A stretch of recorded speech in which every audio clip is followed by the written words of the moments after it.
Yon mga masters, bali 8 videos, araw-araw tuwing umaga na po tayo mag-a-upload. Maraming salamat sa mga solid kong masters dyan na patuloy pa rin na sumusuporta sa aking mga ina-upload na kwento o videos. At sa mga hindi nag-skip, maraming salamat po sa inyong lahat. At mag-iingat po kayo palagi and God bless. Magandang gabi mga masters, bali ngayon po ay 8 videos po ma-upload ko po sa aking YouTube channel. Tama nga mga masters, 8 videos nga po ma-upload ko. Yon, what's up mga masters? Nandito na naman tayo sa panibagong araw, panibagong kabanata na naman ang pagsasama-samahan natin ngayon guys.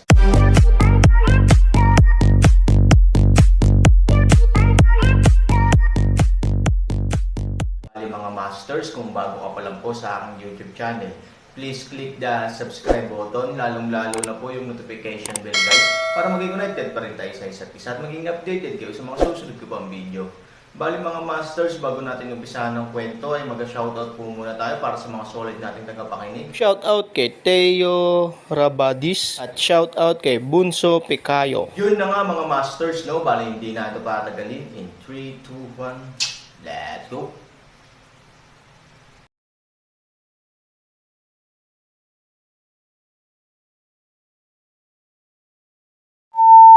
Dam, ang pagtingin kay Fu Tian at Fu Mei bilang mga aso, kailangan kong sabihin na ito ay masyadong cool. Sa main table, tumawa si Fu Mang. Ilang taon na akong nakakulong sa piitan. Ngayon, sa wakas nahanap ko na ang labasan.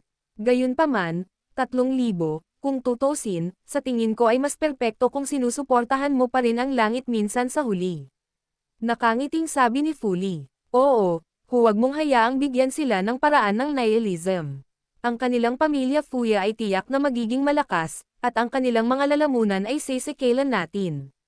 Hindi ba mas mabuti? Tumanggo rin si Fu Mang. Sa pangkalahatan ay nasisiyahan siya sa aksyon ni Aaron ngayon, ngunit naramdaman niya na halos nasiyahan siya sa huling detalye. Ayon sa kanyang ideya, si Fu Tian ay patuloy na na-juggle, at ang kanyang IQ ay nabasag sa lupa, na mas kapana-panabik. Pangalawa, palagi niyang hawak ang buhay ni Fu Ye at ng kanyang pamilya, kaya nahihirapan silang tumugon ng mabilis. Ngumiti si Han Sanchen, tumingin kay Fu Mang, at pagkatapos ay itinaas ang kanyang kamay para uminom. Kinuha ni Han Sanchen ang tasa pabalik. Nang natigilan si Fu Mang, inabot muli ni Aaron ang tasa kay Fu Mang. Bagamat hindi alam ni Fu Mang kung ano ang ginagawa ni Aaron, kinuha niya ang tasa at ininom ito sa tango ni Aaron.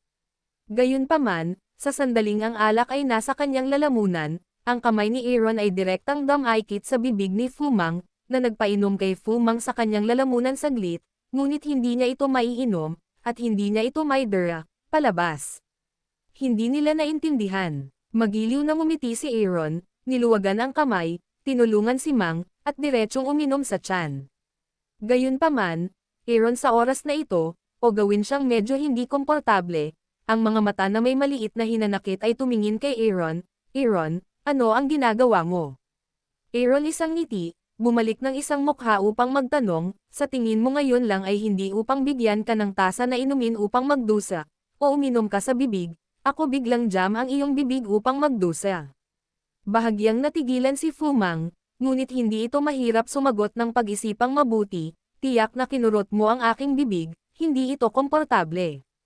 Okay lang na ninakawan mo ang aking tasa noon. Ngunit pagkatapos ay ako ininom ito sa aking bibig, at ang amoy nito ay umikot sa aking dila at sinisiraan ako. Nang marinig ang sagot na ito, nang hindi hinintay na magpaliwanag si Aaron, sina Ivory, Mingyu at iba pang mga babae ay agad na nagkatinginan at ngumiti. Naunawaan nila ang kahulugan ng Aaron. Ang hirap kunin. Ang madilim na ulan ay walang pakialam. Ngumiti si Jiang Hobei Xiaosheng, kung hindi magbubukas ng daan ang nihilismo para sa pamilya Fuya, para itong mabulunan sa kanilang lalamunan. Pagkatapos ng lahat, alang-alang sa nihilismo, hindi sila nag-aatubiling makipagdigma sa Yaoshen Pavilion. Pagkatapos ay isang araw, makikidigma siya sa ating alyansa. Tumanggaw si Aaron, tama. Kung ang nihilism ay hindi magbibigay daan, walang maraming pagpipilian para sa pamilyang Fuya. Kung siya ay makikidigma sa nihilismo, anuman ang kahihinatnan, sa huli, siya ay mananalo ng gamot na God Pavilion. Panipi, sa ngayon, Ang pagpapalaki ng mga bentahe ng dalawang pamilyang Fu ay isa ring disguised check and balance medicine na God Pavilion, na siyang gustong makita ng Aaron. Bulong ni Su Yingxia. Aaron malumanay ngumiti, talaga. Kung gusto mong hamanin ang lumang order, kailangan mo munang guluhin ang order. Kung mas maraming bayani, mas magiging komplikado ang sitwasyon, na magiging mas kapaki-pakinabang sa Aaron. Bukod dito, kung magiging makapangyarihan ang pamilya Fuya, tiyak na aatakehin nito ang pagpapalawak ng Yaosheng sa lugar na ito. Sa katunayan, ito rin ay isang disguised pressure sa Yaosheng. The deeper the connection between the two families of Fuya, the more stuck their lifeblood is in nihilism, the central hub. Parang fumang lang. Ngayon mo lang natikman ang alak, at walang dahilan para hindi ito lunukan. Sumagot si Aaron. Malinaw na tumango si Fumang, ngunit mayroon siyang bagong tanong, sa ganitong paraan, kapag lumaki na si Fuye at ang kanyang pamilya, susubukan nilang lunukan ang nihilismo sa madaling panahon. Kung hindi nila ito ibibigay sa kanila, susubukan nilang isama ang nihilism at buksan ang isang pinto para sa kanila. Kung gusto nilang isama ang nihilism sa oras na iyon, hindi lamang tayo magkakaroon ng mataas na kamay sa opinyon ng publiko, ngunit mapapanalo din tayo. Sapat na oras para sa pag-unlad hindi madali para sa Yaosheng Pavilion na makayanan ang pagpapalawak ng magkabilang panig ng sabay-sabay. Fumang isang ngiti, humangalubhang, pa rin Aaron sa tingin mo nang maalalahanin. Gusto ko lang gamitin ang Futian para maiwasan ang digmaan at maghanap ng kapayapaan ng mas apurahan kaysa sa akin. Kung ihahambing sa atin, mukhang mas malaki ang bentahe nila, mahusay na ambisyon, pinakakagyat na pangangailangan at, syempre, ang pinakamadaling ipaalam, go. Kaya minsan hindi na kailangang samantalahin ang pangkalahatang sitwasyon. Kung hindi dahil sa pangkalahatang sitwasyon, pinatay ng Aaron si Fu Tian at Fu Mei ngayon. Paano siya maningil ng interes? Sinabi ni Aaron, itinaas ang kanyang baso, tumayo at itinaas ang kanyang baso ng may paggalang kay Menggayo. Sa katunayan, sa pagkakataong ito, maaari tayong manalo, dapat tayong magpasalamat kay Miss Menggayo. Bumangon tayong lahat at uminom sa ulan. Panipi, sa sandaling ang bumagsak ang boses, itinaas ng mga tao ang kanilang salamin nang marinig ang utos. Nakangiting uminom si Mingyu. By the way, Aaron, after this meal, baka aalis na ako. Pagkatapos uminom ng alak, umupo si Menggayo at nakangiting sabi. Tumango si Aaron, hindi ba pwedeng manatili ka pa ng ilang araw? Sanay na si Henry na maging cosmopolitan. By the way, Aaron, ano ang susunod mong plano?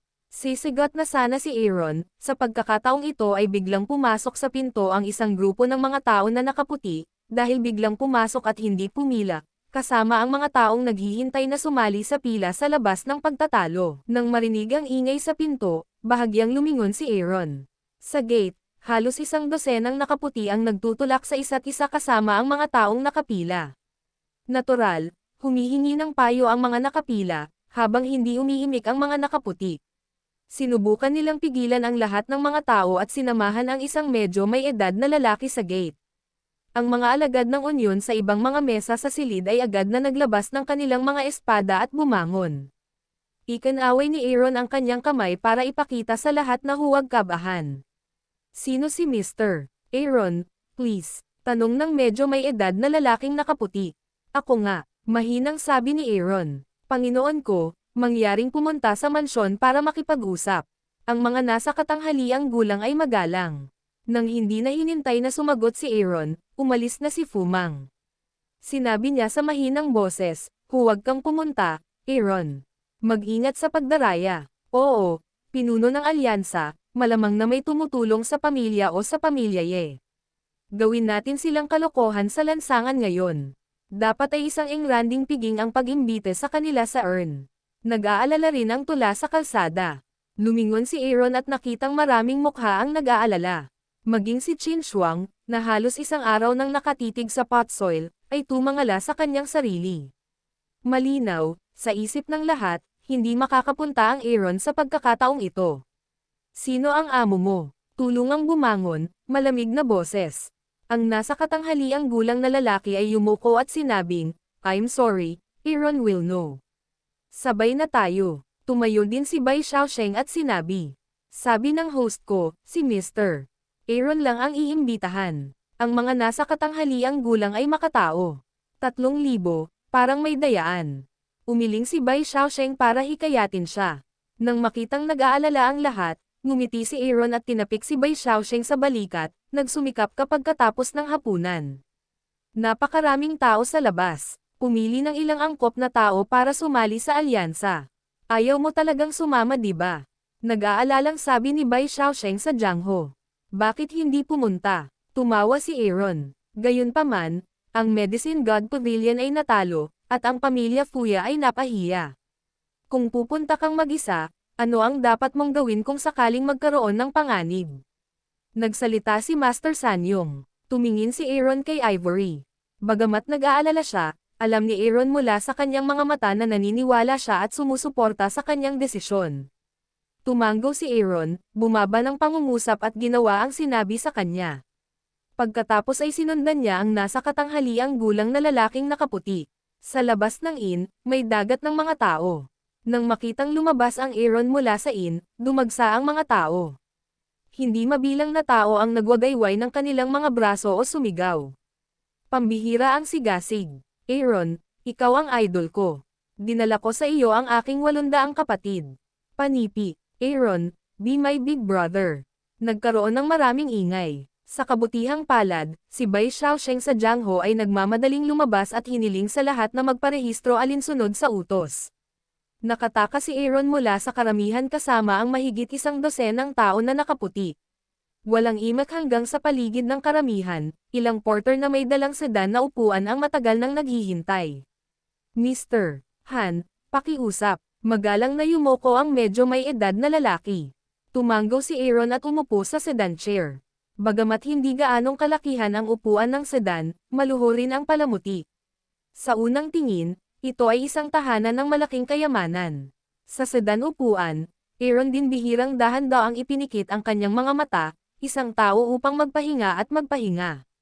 Kaiba sa Fumang at iba pa, ang Aaron ay misteryoso lamang at walang pag-aalala sa taong nag-imbite sa kanyang bahay.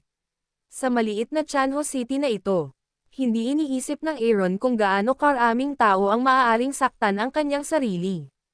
Higit pa, ang Aaron ay gumawa ng hula tungkol sa taong ito. Una, ang tuktok ng asol na bundok. Sa katunayan, kakaiba na pagkatapos ng Aaron na nagpanggap na kamatayan, ang orihinal na banta at intensyon ni Lu Ruoxan na hanapin ang kanyang sarili ay biglang naglaho. Sa kanyang IQ, naniniwala si Aaron na maaaring dayin siya ng kanyang nasuspend na animation ng ilang sandali, ngunit hindi ito magtatagal. Pero sinong mag-aakala na parang niloko siya? Ang mas kakaiba sa Aaron ay narinig niya mula kay Bai Xiaosheng noong nakaraan na ang daw 12 at ang iba pa ay namumuhay ng magandang buhay ngayon.